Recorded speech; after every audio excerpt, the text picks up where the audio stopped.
بسم الله الرحمن الرحيم. السلام الله عليكم ورحمة الله تعالى وبركاته. عن وناكسن صاحب يالد الكيم بمن البلد جودان سير بعض مغليسان بعد كل وتام برنامج كل وريات كوربان تراد مجن وما اللي ما سنين تاريخنا يكون بيجان تاي تضبط بيشا ديسمبر لابكون لباتن بعد كل وتام برنامج كل وريات كوربان تراد مجن قدواتك مغلدونتين واحد كم برنامج كدو إبرال كنقط شركة مدشة صومالية iyo saaxiibada beesha caalamka oo Muqdisho ka furmay madaxweynaha Jamhuuriyadda Federaalka iyo amiirka waddanka Qatar oo kulmay guddiga lagu muransan yahay ee doorashooyinka oo qorsheynaya in ay gudaha bishaan ay bilaabi doonaan doorashada xildhibaanada ee aqalka sare ay ka bilaabi doonaan dowlad goboleedyada qaar wiil dhalinyaro ah oo ku nool South Africa oo goobtiisii dil lagu geysay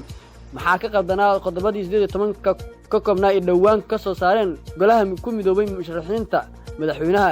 waana warbixin aan ka diyaarinay arintaasi ay ku maqli doontaan kulan wareedka iyo sidoo kale waxa qayb ka ah isbedelada geeska Afrika warbixin ka hadlaysa qaybaha dambe ay kaga eegi doonay waxaana barnaamijka qayb ka xubintii ciyaaraha mar kale isku soo dhawaada barnaamijka kulan wareedka warbaahinta magan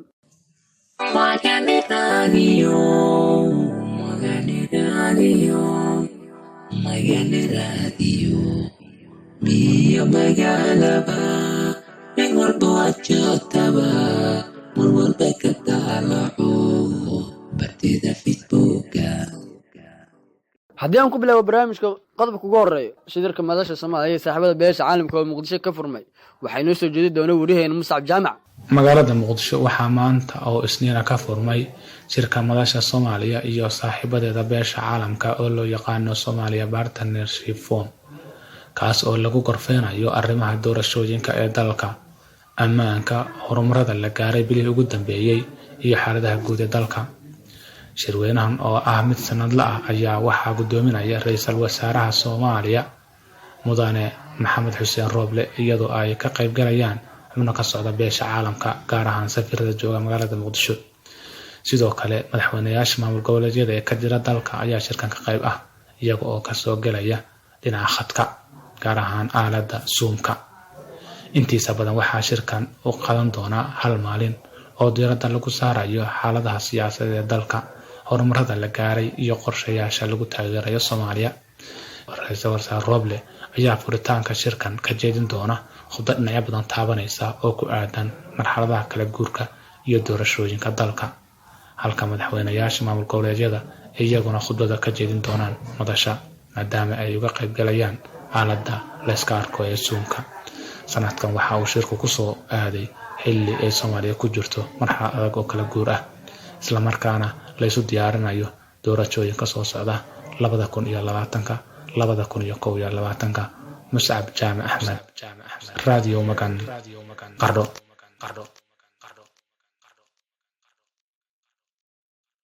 maasid Muscab Jaamac madaxweynaha Jamhuuriyadda Federaalka iyo amiirka waddanka Qatar oo kulmay warkaasi waxay noo faafaynayeen wariyaheena Najiib Salaad madaxweynaha Jamhuuriyadda Federaalka Soomaaliya mudane Maxamed Cabdullaahi Farmaajo ayaa saacadii la soo dhaafay khadka telefoonka kula hadlay amiirka dalka Qatar Sheikh Tamiim bin Hamad Al Thani labada mas'uul ayaa isku soo hadal qaaday arrimo ay ka mid yihiin xiriirka Soomaaliya iyo Qatar xaaladihii ugu dambeeyay iyo mashaariicda ay Qatar ka fuliso dalka Amiir Tamiim ayaa ballan qaaday in dawladdiisu ay ka go'an tahay xoojinta kaalmaha ay siiso dawladda Soomaaliya iyo xiriirka wanaagsan ee la leedahay Muqdisho dhankiisa madaxweynaha Soomaaliya mudane Maxamed Cabdullaahi Farmaajo ayaa uga mahadceliyay amiirka Qatar taageerada joogtada ah ee dawladdiisu siiso Soomaaliya xiriirka labada dawladood ayaa wanaagsanaa tan iyo 2017 xilligaas uu xafiiska la wareegay madaxweynaha Soomaaliya si kastaba wada hadal kan ayaa ka soo aadaya xilli haatan Soomaaliya ay isku diyaarinayso doorasho isugu jirta tan baarlamaanka iyo tan madaxweynaha maasinid wariyeena Najiib Salaad guddiga lagu muransan yahay doorashooyinka oo qorsheynaya in ay gudaha bishaan bilaabi doonaan doorashada xildhibaanada aqalka sare ee ka bilaabi doonaan dowlad goboleedyada qaar warkaasi waxay noo qaaday dhagay wariyaheena Faad Cabdullaahi xogan laga helay ayaa sheegaya in dowladda federaalka Soomaaliya qorsheynayso in qabashada doorashada dalka laga bilaabo deegaanada maamulka Koonfur Galbeed iyo Hirshabelle 10 bishan wararka ayaa sheegaya in deegaanadaasi laga bilaabi doono ururinta iyo diiwaangelinta ergooyinka ka qaybgalaya doorashada xildhibaanada kuwaas ay isla soo xuli doonaan odayaasha dhaqanka iyo maamulka xildhibaanada baarlamaanka labada maamul ayaa sidoo kale lagu wargeliyay in la gudageli doono hanaanka doorashada xubnaha aqalka sare ee baarlamaanka Soomaaliya inkastoo aysan cadeyn waqtiga rasmiga ah xildhibaano ka tirsan baarlamaanka Hirshabelle ayaa warbaahinta Radio Magan u sheegay in lagu wargeliyay in ay ku soo laabtaan Jowhar isla markaana ay diyaar garoobaan doorashada xildhibaanada aqalka sare sidoo kale xubnaha ka tirsan baarlamaanka Koonfur Galbeed ayaa sheegay in sidaas oo kale lagu wargeliyay inay diyaar garoobaan gudoomiyaha doorashada xeer federal ee lagu muransan yahay ayaa gudoomiye loo doortay Maxamed Xasan halka Mawlid Mataan loo doortay gudoomiye ku xigeen arrintan oo qayb ka ah dardargelinta doorashada war lagu kalsoon yahay ayaa sheegaya in madaxda dowladda Soomaaliya ay ku heshiiyeen in doorashada qabsoonto isla markaana wixii tabasho ah dib laga xaliyo doorashada ayaa ka bilaaban doonta oo kaliya Hirshabelle iyo Koonfur Galbeed halka kuwa kalena ay ku xigi doonaan arrintan ayaa haddii ay dhacdo waxaa laga cabsi qabaa inay dhaliso halis weyn oo ammaanka Soomaaliya dowladda Soomaaliya ayaa u muuqata in ay ka furaysatay doodaha iyo qataraha ku gadaaman doorashada Soomaaliya mahadsanid wariye Faad Cabdullaahi wiil dhalinyaro ah oo ku nool South Africa oo kooxo burcad ah dil ugu geysteen goobtiisii ganacsiga warkaasi waxaa qaaday dhagaya ama inoo faafaynaya wariyeena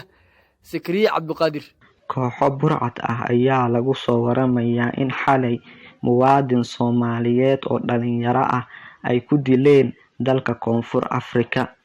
marxuumka ayaa waxaa lagu magacaabi jiray Maxamuud Maxamed Aadan sida ay inoo sheegeen ganacsato kale oo ku sugnaa halkaasi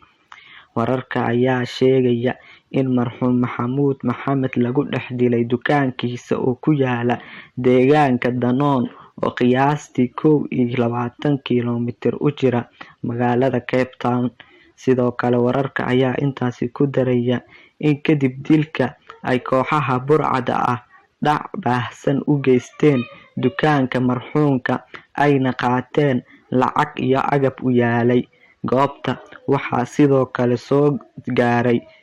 ciidamo ka tirsan booliska Koonfur Afrika balse ma jirto cid ay u soo qabteen dilkaasi Koonfur Afrika waxaa bilihii u dambeeyay ku sii kordhayay dilalka iyo boobka lagu hayo Soomaalida ganacsiga ku leh halkaasi mahadsanid wariye Sakriye Cabduqaadir maxaa ka qaldanaan qodob 18 qodob ee dhawaan ee soo saareen golaha ku midoobay musharaxiinta madaxweynaha waan warbixin aan kaga diyaarin arrintaasi waxaa noo qaaday dhagaya ama inoo faafaynaya wariyeena Ramadaan Mawlid micneen iyo muujin waxaan isku dayi doonaa inaan talaabo bixin micneen iyo tusaaleyn aan ka bixiyo go'aanadii maanta ay gaareen golaha ay ku midoobeen musharaxiinta madaxweynaha ee 2020-2021 Soomaaliya aynu ognahay inay tahay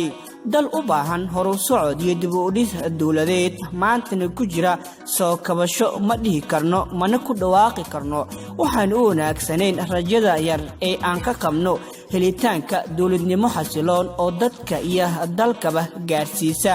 adeegyada lama horaanka ah aynu maanta ku u baahan yihiin shacabka Soomaaliyeed annaga og waxyaabihii u horseeday dalkaani inuu waqtigan aynu joogno ee 2020 aynu nahay dalka ugu liita marka aad eegto wadamada dhaca qaaradda Afrika gaar ahaan geeska bari dalkeena oonta iyo dhibta ugu weyn ee maanta haysata waxay tahay in aysan haysan hawlihii loogu baahnaa dawladnimada sida cadaaladda amniga musuqmaasuqa iyo shaqo abuur loo sameeyo ama shaqo abuur loo sameyn lahaa dhalinyarada maadaama dalkeenu badankiisu yahay kuwa da'yar ah una baahan yihiin in maanta loo adeegsado horumarinta iyo ka faa'iideysiga kheyraadka dabiiciga ee wadankani uu leeyahay ayadoo dhawaan koox siyaasiyiin ah isugu jirta kuwa soo qabtay hoggaanka ugu sareeya dalkana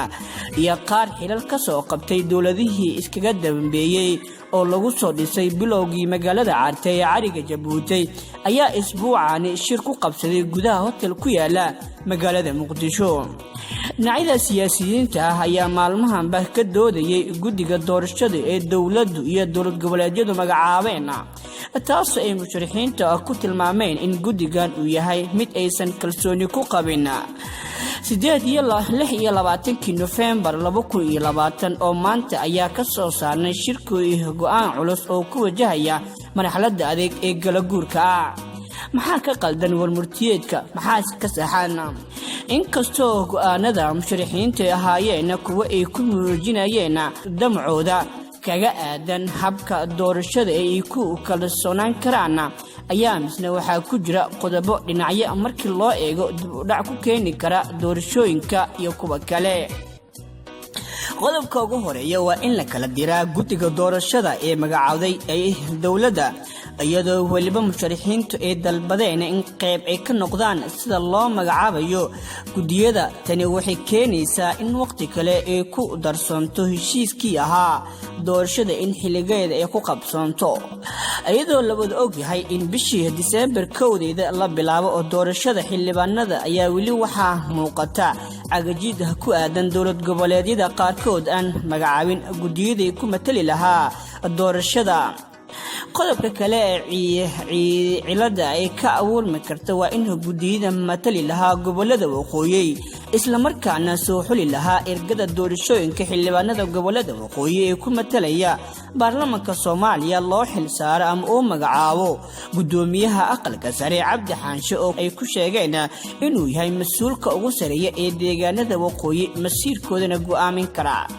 Cabdi Xaanshe waa gudoonka aqalka sare wuxuu yahay mas'uulka ugu sareeya ee reer waqooyi balse dhanka xulitaanka guddiyada kuma haboona inuu isagu magacaabo taasna waxay sabab u helayeen Cabdi Xaanshe waa gudoonka sharci dejinta mana jirto shuruud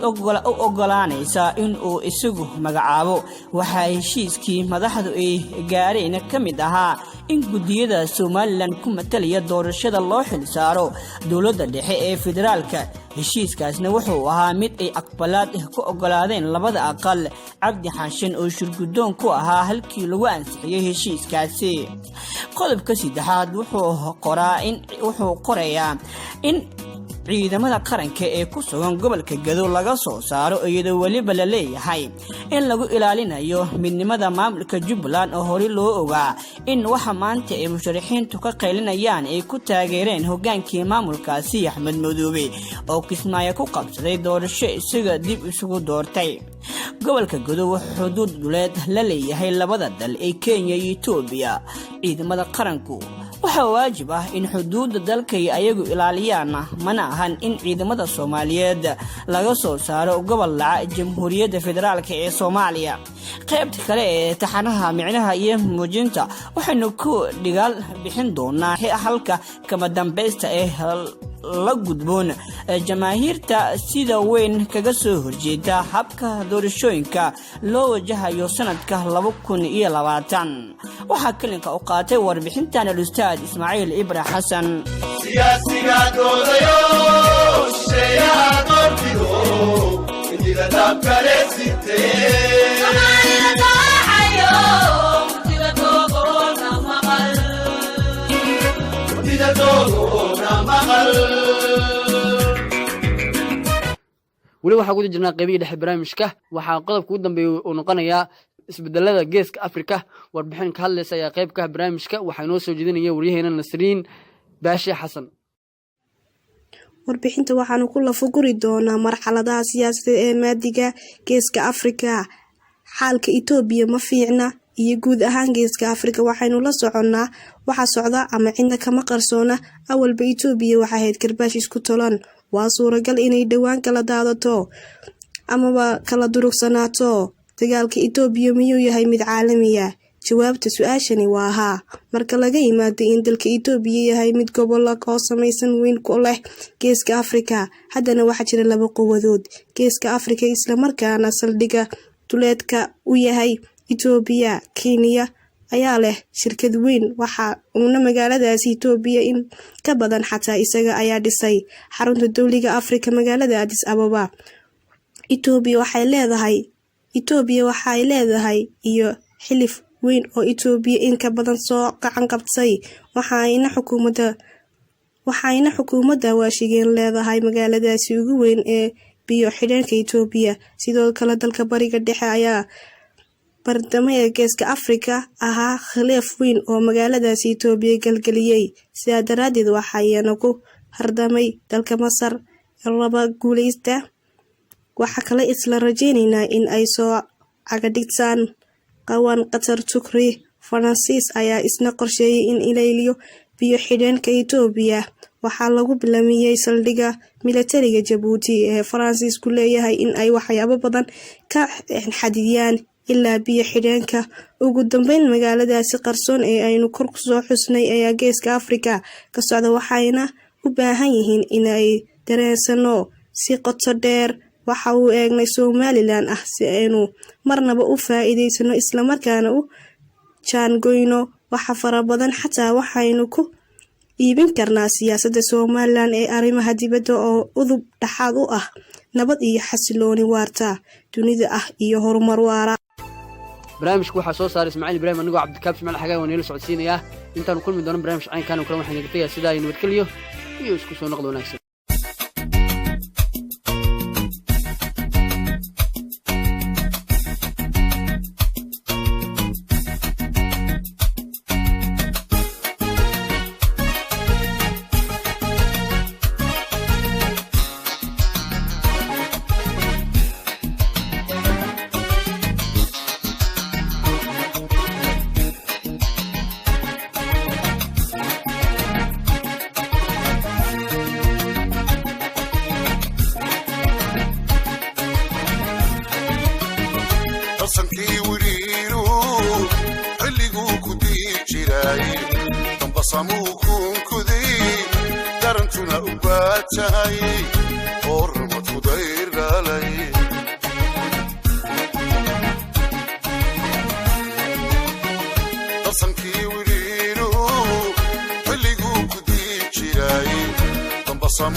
دقاريو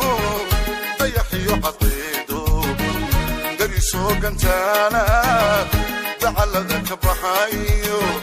جيلي مسكه غليمي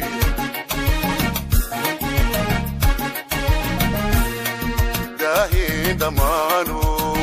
عكميك ودادقي وطبي نوركيو يدكود الدهبك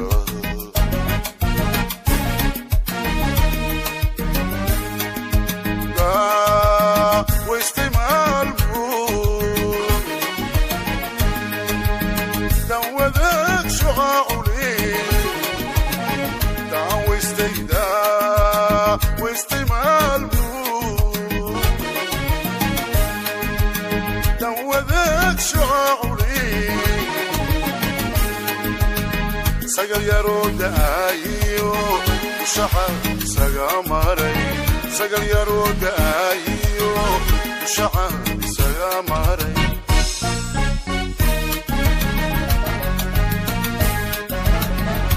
رالي شالي عذا وحيدوني دا وإقين دنبلي أذا تشيلا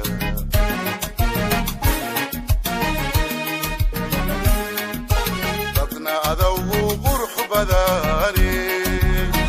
إيقان تربكيو أذا توبك وتقول ضدنا أذا وقرح بداري إيقان تربكيو أذا توبك وتقول مرة وأذو قرى وقنوا كان يقول شراء تنايق كاحر